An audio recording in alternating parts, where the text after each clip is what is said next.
Assalamualaikum warahmatullahi wabarakatuh.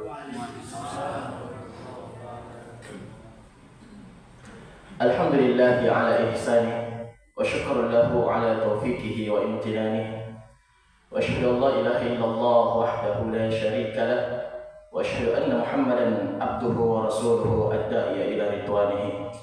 Allahumma salli ala sayyidina Muhammad wa ala alihi wa ashabihi tasliman katsira, amma ba'd.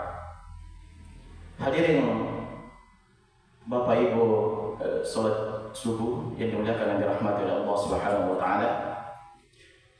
Kembali kita bersyukur kepada Allah Subhanahu wa taala di mana alhamdulillah pada subuh yang berbahagia ini Allah Subhanahu wa taala masih memberikan kesempatan, kesehatan untuk sama-sama hadir melangkah kaki kita di tempat yang mubarakah ini. Dan kabar gembira dari baginda Nabi sallallahu alaihi wasallam, wa kullu khatwatin tamshiha ila salati sadaqah. Ketahuilah oleh kalian bahwa setiap langkah kaki yang diangkat menuju masjidnya Allah Subhanahu wa taala itu dihitung sebagai sedekah. Kemudian yang kedua, salawat dan salam kepada baginda Nabi sallallahu alaihi wasallam. Allahumma salli ala sayyidina Muhammad wa ala ali sayyidina Muhammad. Seorang sahabat yang bernama Ubay bin Ka'ab pernah bertanya kepada Rasulullah SAW, "Ya Rasulullah, apa yang didapatkan oleh orang yang memperbanyak salawat kepadamu?" Rasulullah SAW menjawab, dia akan mendapatkan dua.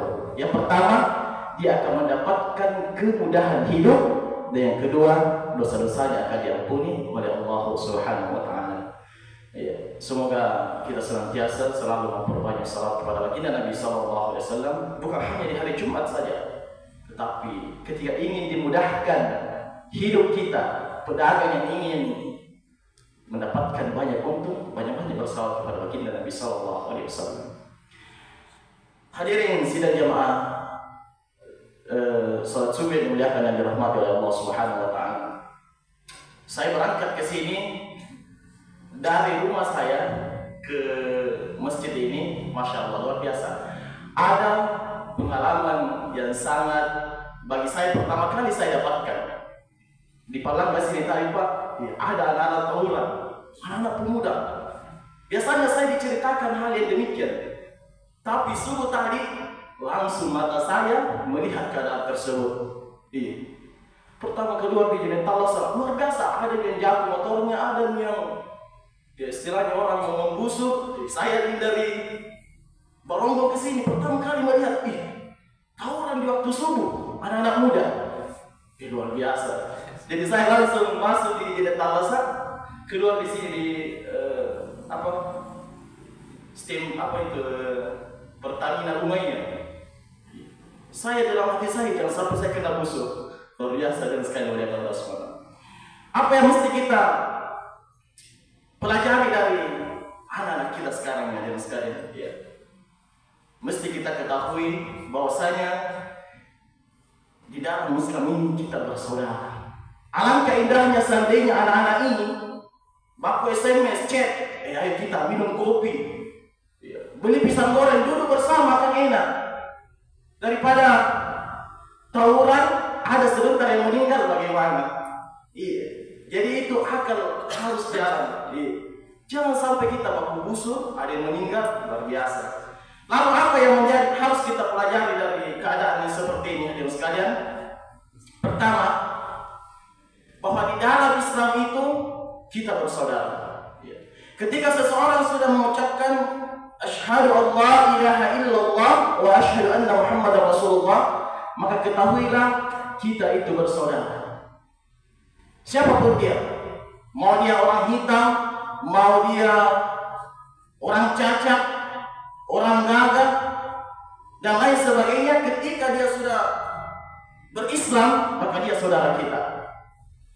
Tidak boleh saling memusuh. Kata baginda Nabi SAW, kalau ada sudah mengucapkan kalimat la ilaha illallah, artinya dia bersaudara. Dia mempunyai hak antara muslim yang satu dengan muslim yang lainnya. Apa haknya? Pertama, kata baginda Nabi SAW, muslim yang satu dengan muslim yang lainnya itu haram darahnya. Tidak bisa dibunuh orang Islam itu, Pak. Ini kan menggusur itu, ujung-ujungnya mau membunuh itu. Tidak ada menggusur itu. Gusur kau dulu lah, tidak membunuh jatuh. Tidak, pasti dia ingin membunuh orang. Haram darahnya ditumpahkan orang muslim. Ini harus kita pahamkan kepada anak-anak kita. Jangan sering keluar subuh, jangan sering pergi malam.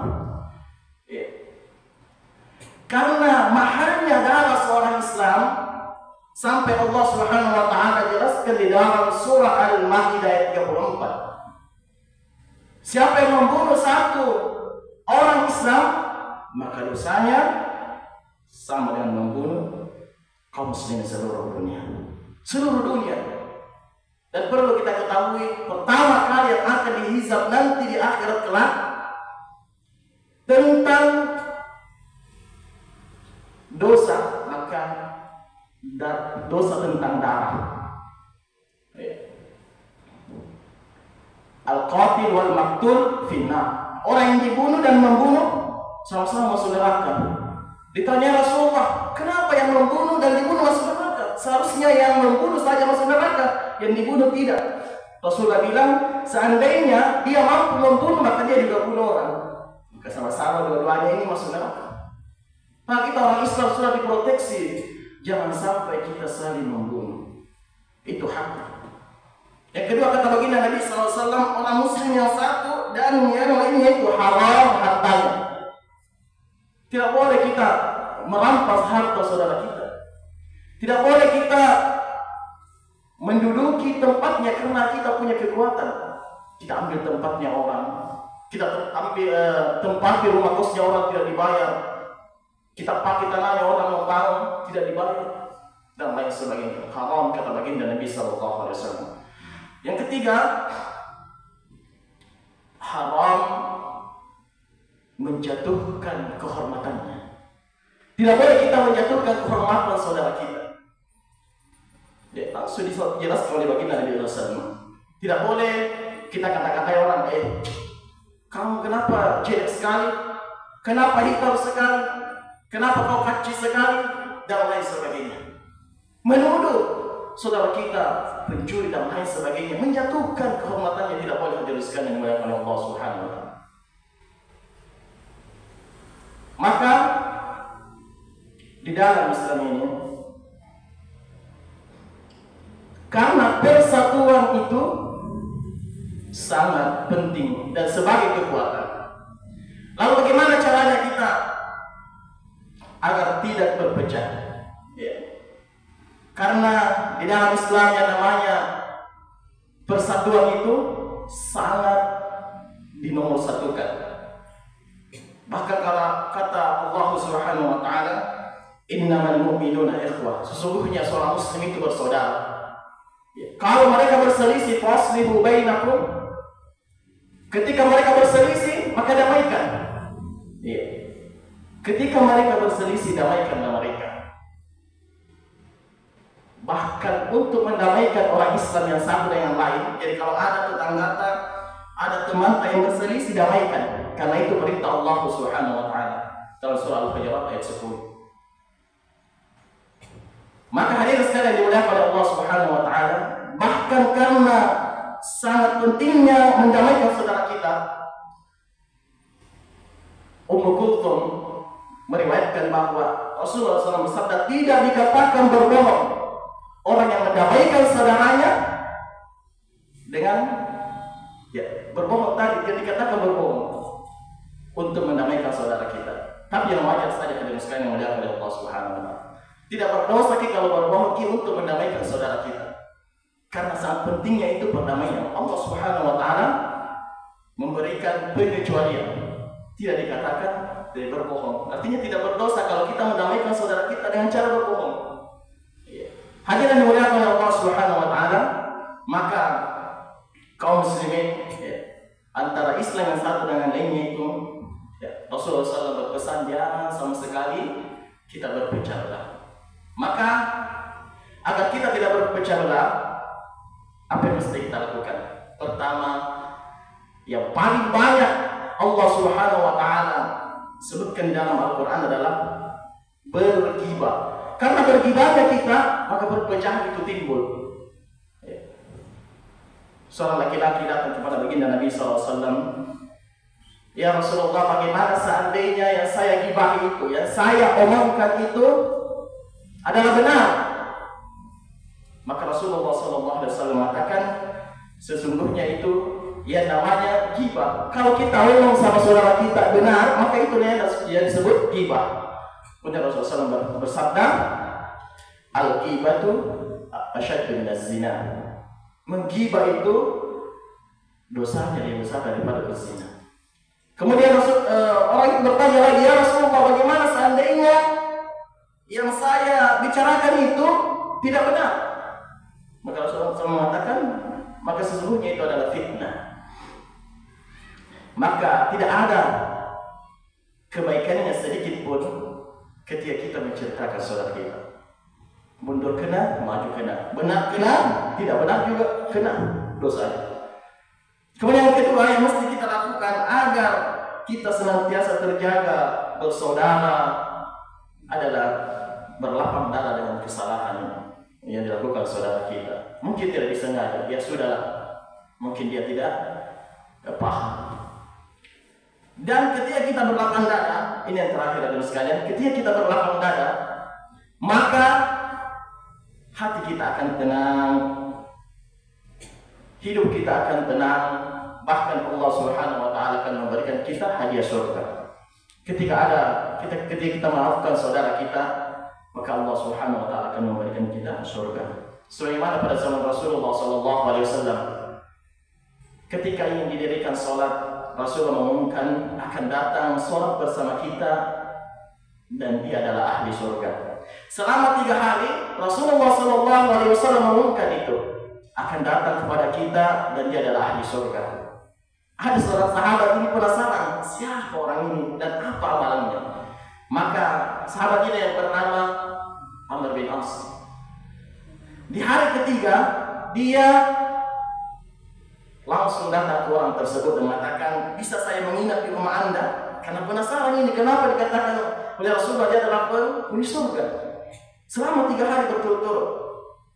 Maka dia beralasan bahwa saya mempunyai masalah dengan keluarga saya. Bisa saya menginap di rumah Anda? Dan Muslim yang baik itu menerima orang tersebut. Selama 3 hari, Amr bin As mengatakan, tidak ada amalannya orang ini yang istimewa. Lebih banyak dikurasa salat sunnahku dibanding dia. Maka hadirin sekalian, akhir daripada tausiah kita pada subuh ini, apa menjadi jawaban tersebut? Ketika ditanya sama Amr bin As mengatakan, sesungguhnya saya tidak mempunyai masalah. Tapi Rasulullah mengumumkan Anda 3 hari di masjid secara berturut-turut. Apa amalan Anda sebenarnya sehingga Rasulullah SAW sampai mengatakan Anda itu adalah penghuni surga?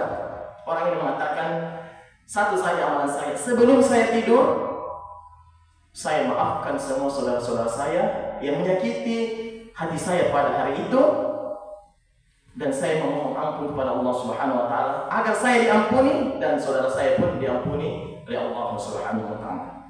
Inilah yang membuat orang tersebut dijaminkan surga oleh Rasulullah SAW karena berlapang dada dengan kesalahan saudaranya. Semua kita dijaga oleh Allah Subhanahu wa taala dan hati-hati kita selalu dipersatukan, karena siapa yang saling mencintai di dunia, saling berkumpul di dunia, maka nanti pun akan dikumpulkan bersama di akhirat kelak. Semoga hari ini Kabupaten Goa ini, ya, saudara-saudara kami, Ustaz Aswar dan lain sebagainya, kita sama-sama nanti dikumpulkan di surga Allah Subhanahu wa taala, karena kita semua datang di sebuah kebaikan dan seluruh jamaah yang bersama kita hari ini. Mohon maaf atas segala kekurangan. Subhanallah wa bihamdihi, asyhadu an la ilaha illa anta, astaghfiruka wa atubu ilaik. Wassalamualaikum warahmatullahi wabarakatuh.